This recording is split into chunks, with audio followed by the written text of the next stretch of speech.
This lecture is going to cover the basic affirmative cases on the arms sales topic. So a few things to keep in mind. First, it's very important that you have already listened to the introductory lecture on the topic. I know that you may be excited, kind of ready to get going on the potential cases that you may want to run or debate, but if you don't have the background understanding of the interpretations of the topic and what is going on in the world of arms sales, this lecture is not going to be as useful or as significant to you.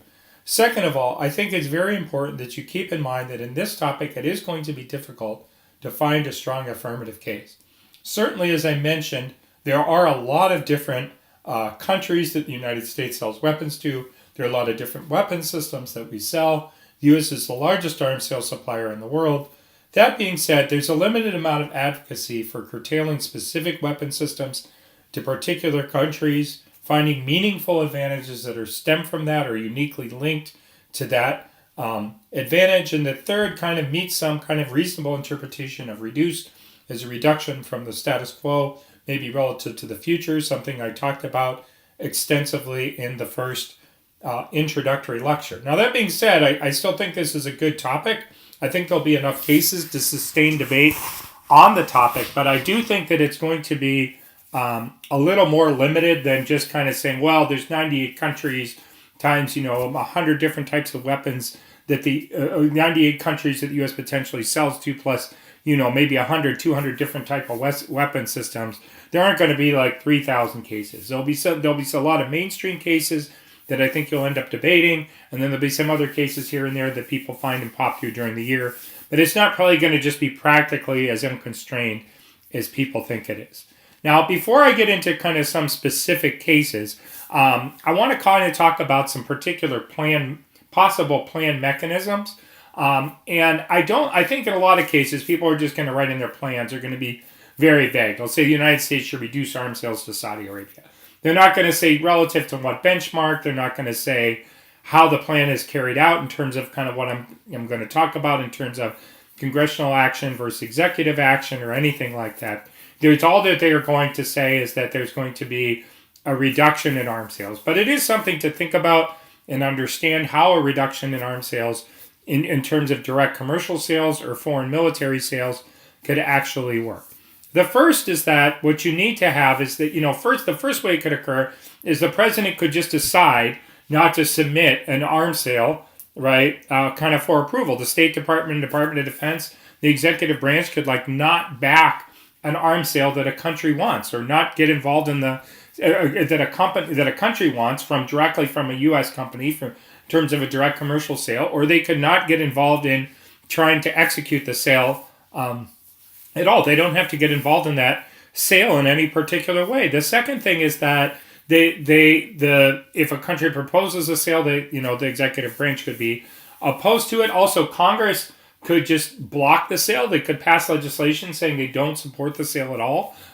They could take other actions to undercut financing for the sale. Congress does control the appropriations, so there are different things that Congress could do to get involved in the sale as well. Maybe these are potential counterplans if the affirmative has to defend normal means of the sale, but these are definitely some different ways that reductions in arms sales could occur, and of course then you can get into the specific weapons or how you're going to manage it with a particular country. But just kind of understanding that process and thinking about it, you'll see little bits of discussion about it in the literature. But now I want to kind of move into likely countries and into particular weapon systems. Now, I think kind of the biggest kind of case on the topic, the biggest case area is Saudi Arabia. And I did a whole separate lecture on that. It's the first files we did. Basically been cutting every card we could find on Saudi Arabia related to arms sales for the last 6 months. So those files are updated all the time. They're updated daily. So it's something you should consider. If you subscribe to the website, you can gain access to the Saudi Arabia arms sales file. But all the Saudi Arabia case is really kind of simple. It says that it's bad for the U.S. to continue to sell weapons to Saudi Arabia, in particular to kind of maintain those defense articles and kind of like export sales contracts, those maintenance contracts to Saudi Arabia, because they use the planes that we sell them to commit atrocities in Yemen. That there's an ongoing war with a rebel group in Yemen. Some people call it the largest humanitarian disaster in the world, and that Saudi Arabia is contributing to this with bombings, and the U.S.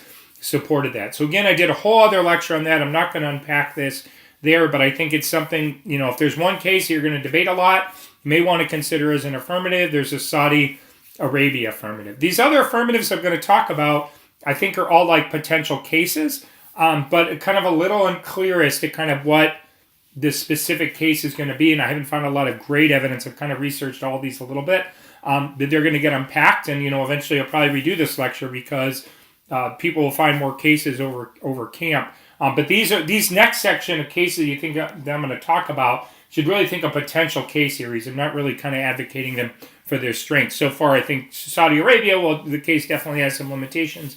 It's not like the strongest, is one of the stronger cases that I've come across. First of all, in terms of Korea being South Korea, we obviously don't sell arms to North Korea. They're our enemy. We do sell we do sell some weapons to South Korea. There was a big debate on a previous public forum topic, and it's kind of a large debate about whether or not the U.S. should support a theater high-altitude area defense system, missile defense system in South Korea. I don't really know that that's going to... I thought maybe that could potentially be a good case, but the problem is I think the U.S. just gave that to South Korea. I don't think it's an arms sale. I think it would be more along the lines of military aid, and I talked about that again in that first lecture. So I think that should be important. The second potential, but there is some other potential case areas there, maybe in terms of other weapons that we sell, maybe that aggravating, the confrontational situation with North Korea and risking a North Korea war. So I think that's a potential case area. The second potential case area is Taiwan. The U.S. does not recognize Taiwan as an independent country. China considers it to be part of China, but the U.S. defends Taiwan like vis-a-vis China. And the U.S. argues that the United States, this argues that because we're providing advanced weapons to Taiwan, this aggravates China. So the affirmative on this case is going to say, like, when we sell these weapons to Taiwan, this aggravates China, hurts relations, increases the risk of war. This is a place where the affirmative may find a particular weapon system they may say is particularly advocated or kind of aggravating to the Chinese that could risk an accidental conflict or miscommunication, or could encourage China to develop some other type of weapon. I think this is a potential area where you could say this particular type of weapon system that we are selling, we should not kind of continue to sell them. The third place is in the Ukraine. The U.S. provides, after Russia invaded Crimea, which is part of the Ukraine, the U.S. started providing some arms sales to the Ukraine, and some people say that hurts relations with Russia, and that we should actually reduce those sales. I have seen some evidence on that. There's definitely a considerable amount of evidence on that. I think this is another area that's a pretty strong case, just haven't done enough research on it, but it's certainly potential. Europe. One thing here is that we are kind of selling Poland an integrated missile defense system. Now, this is not going to be delivered as quickly as we thought it was going to. It's probably not going to be set up till 2020, but there is good evidence that says putting this missile defense system in Poland really aggravates the Russians. We're potentially selling Turkey F-35 airplanes. Some people say we should not do that. Belarus, there was a proposal to sell Belarus some military aid, some weapons, but we did not do that. Qatar, we're providing a $3 billion sale, was recently approved. Saudi Arabia doesn't like that because Saudi Arabia actually has a bad relationship with Qatar. You could kind of run your Saudi Arabia neg arguments on the aft, say we maybe need to strengthen our ties with Saudi Arabia by cutting back on the sale to Qatar.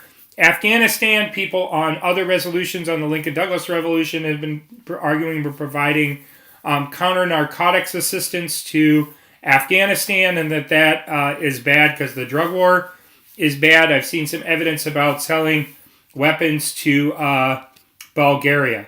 In Israel, as I discussed in the introductory lecture, we provide a lot of military aid to Israel and then require them to buy our weapons. So that's potentially could be considered an arms sale, right? If you can say giving the aid, requiring them to purchase U.S. weapons, if that's an arms sale, it probably is. If we cut back on that, we could say the weapons are bad, that it increases Israel's power too much in the region, kind of scares, alienates other countries. You can say the U.S.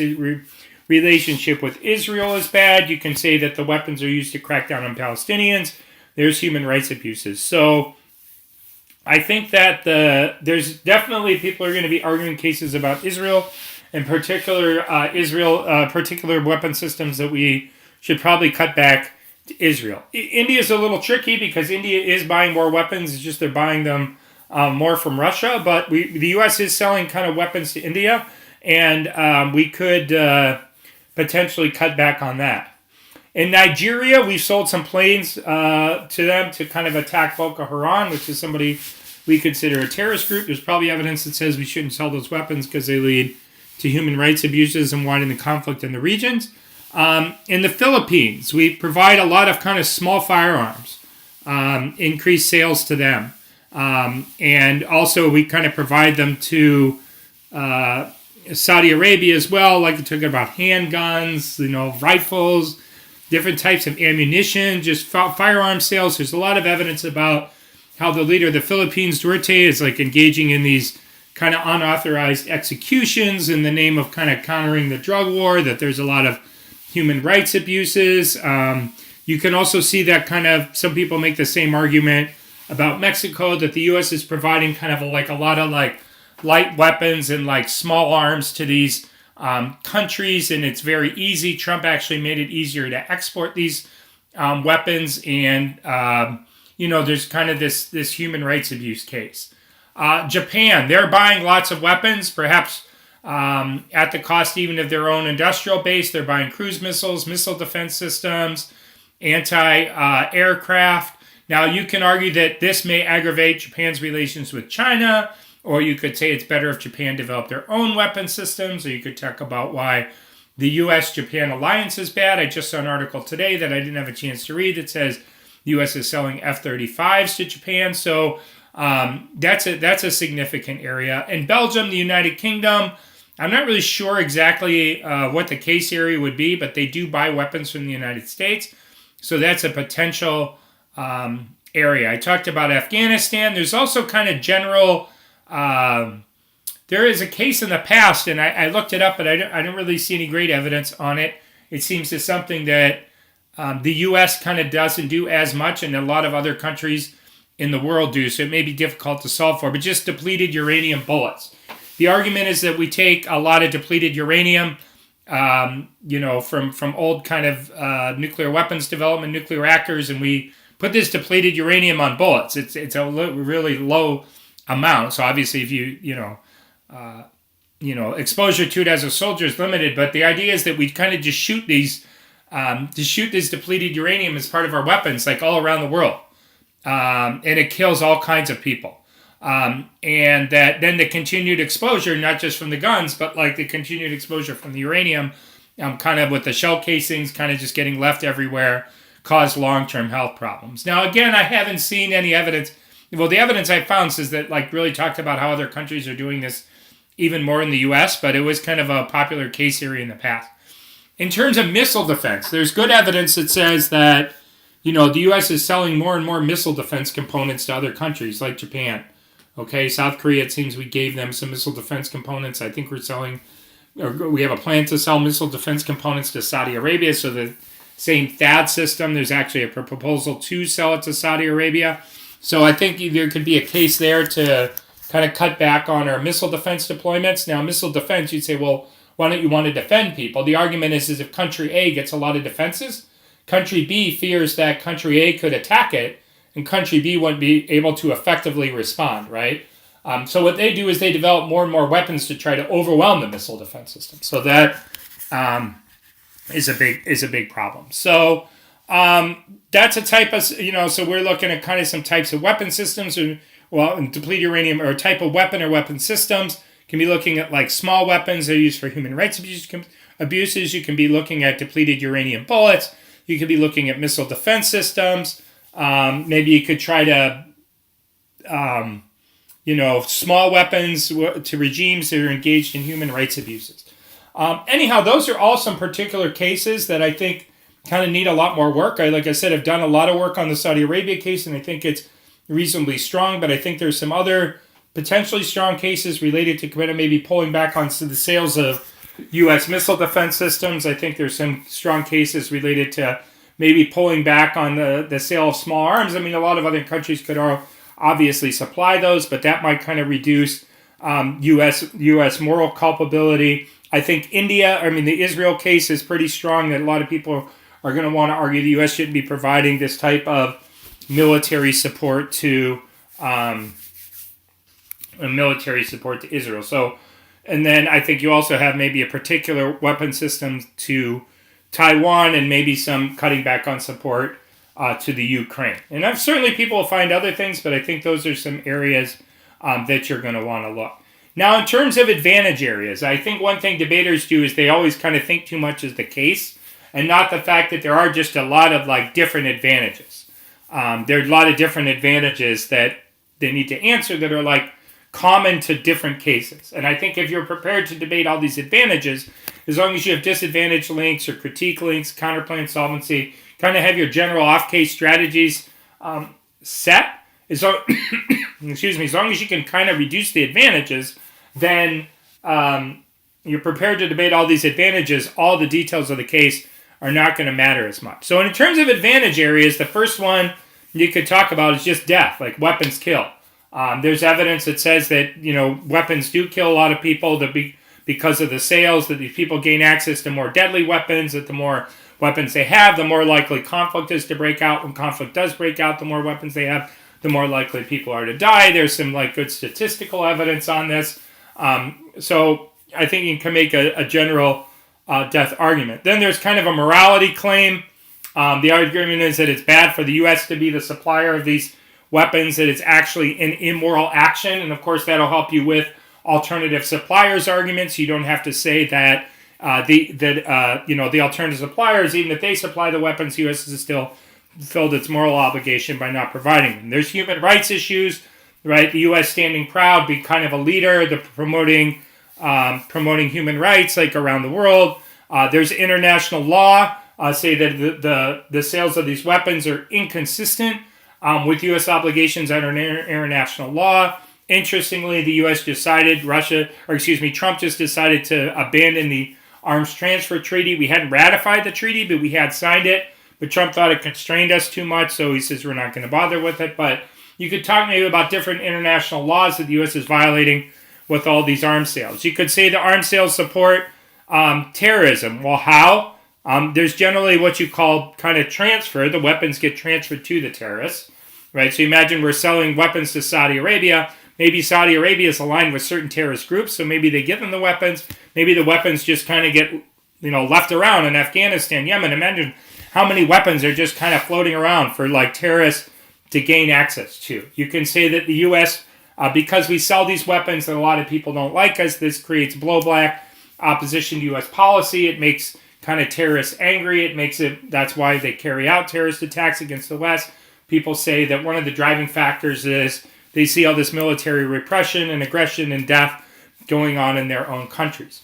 Affirmative teams could claim to strengthen democracy.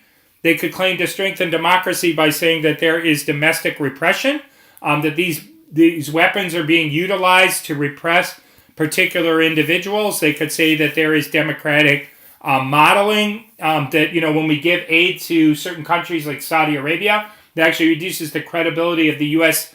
democratic signal, the credibility that the United States has in promoting democracy around the world, and that if we pull back on these areas, it's going to reduce democratic repression. You could talk about insecurity, that there is a security dilemma. Security dilemma just basically means, look, if I buy a weapon, even if it's supposedly in self-defense, you can't really be sure that the weapon you're getting is really in self-defense. I'm getting my weapon in self-defense. You're afraid I'm going to attack you, and even if there's not a huge chance of that, it's certainly possible. So what happens? You go out and you buy weapons, and I buy weapons, okay, and then we end up with a lot of insecurity, right, which increases the chance of war. Maybe you think, I'm going to attack you because I have all these weapons now, so you go ahead and you try to attack me. We end up with a lot of kind of useless weapons. There's corruption, right? Arms dealers go to leaders and say, hey, buy these weapons, and then they give them a bunch of money. Money gets wasted because instead of doing things to help people's education or learning environment, all this money is spent on weapons. There's clearly people dying. There's terrorism. We're focusing on military solutions to problems again, instead of kind of human-centered poverty reduction approaches to poverty. There's arguments related to soft power. Soft power deals with how much other people like you. So according to Joseph Nye at the Kennedy School at Harvard, there's 3 types of power: hard power, soft power, and economic power.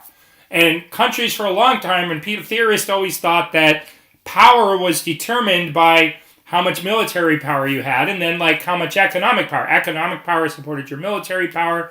It supported your strength. It supported your overall strength, not just your military strength, right? But what kind of influence you were able to have in the world. The problem is that if you have too much of this military power, maybe you get alienated by people. And if people are alienated from you, that means your soft power decreases, how much people like you. Well, then just think about it. If they don't like you, then maybe they're not likely to trade with you. Maybe they're not likely to let you put a military base in their country, which is necessary to your hard power. But some people say that like soft power, by selling all these weapons, it undermines our soft power and how much people like us, makes it more difficult for the U.S. to project its military power, to resolve conflicts around the world, to just generally get along with other people. And talk about hotspot. I think you should be prepared to debate whether or not war is going to break out in places like India and Pakistan, between India and China, between North Korea and South Korea, right, in the Persian Gulf, right, in Western Europe, maybe between Russia and Western European countries, or among Western European countries, right? If you can answer kind of these hotspot arguments, a lot of the advantages in order to get to their impacts are ultimately going to be because wars break out in these hotspots, and you could undermine those. You could say containment is bad, right? That right now we're selling these weapons to our allies. Trump's making it easier for our allies to get these weapons. I talked in the introductory lecture about how they're creating incentives programs for countries in Europe to buy the weapons from the U.S. instead of Russia, and to actually replace their old Russian weapons. So this is going to kind of make Russia insecure, right? What happens when Russia gets insecure? It does stuff like try to take over a port in the Ukraine. Right? Russia is very much against NATO, North Atlantic Treaty Organization perspective. If Russia feels encircled, overpowered by the West, they could respond with military aggression. Same with China, right? I mean, you have the United States and Asia building up our ties with South Korea, Japan, right? Kind of creating what some people say is kind of encircling China, increasing Chinese nationalism and aggression. Build in like Taiwan there. Imagine creating a missile defense system that ties in Japan, South Korea, Taiwan, right? It's going to isolate China, make them feel more aggressive. If you could think about hegemony, what ways this is going to increase, maybe cutting back sales could increase U.S. military power because we get to keep more of the weapons for ourselves. Maybe it reduces overextension. But these are all some advantage areas, right? You go back, you kind of have your basic death and morality claims. Then you have promoting the U.S. image through things like human rights, international law, okay, making it less likely that there's terrorist blowback, promoting democracy. You have questions of avoiding insecurity dilemmas and boosting U.S. soft power, solving regional conflicts, India, China. These are all advantages generally that you want to be prepared to answer. And if you can be prepared to answer those and then debate the plan in terms of what disadvantages that it links to, maybe you have a counterplan strategy, right, then you're going to be in pretty good shape. There are other advantage areas that are maybe a little bit more critique-oriented.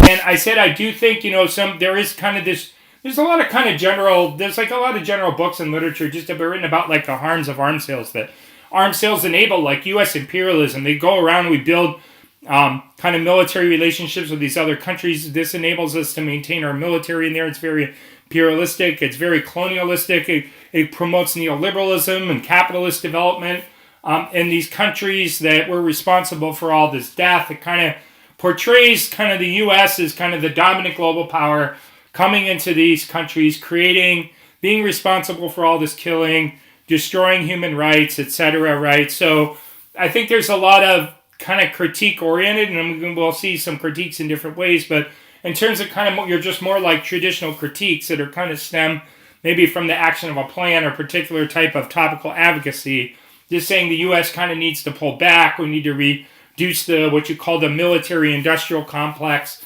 right? The military supporting the industry supporting the military. We need to pull this back. I think you'll see some cases along these lines with this type of critique advantages. So again, this lecture is really just as much at this point just about ideas for cases in case areas that you can develop. I suggest one pretty strongly, Saudi Arabia, but I suggest others that are more likely to have some strong potential cases in them, and then others that are kind of a bit more speculative in terms of like what where there may be some cases and certainly some ideas for critique affirmatives.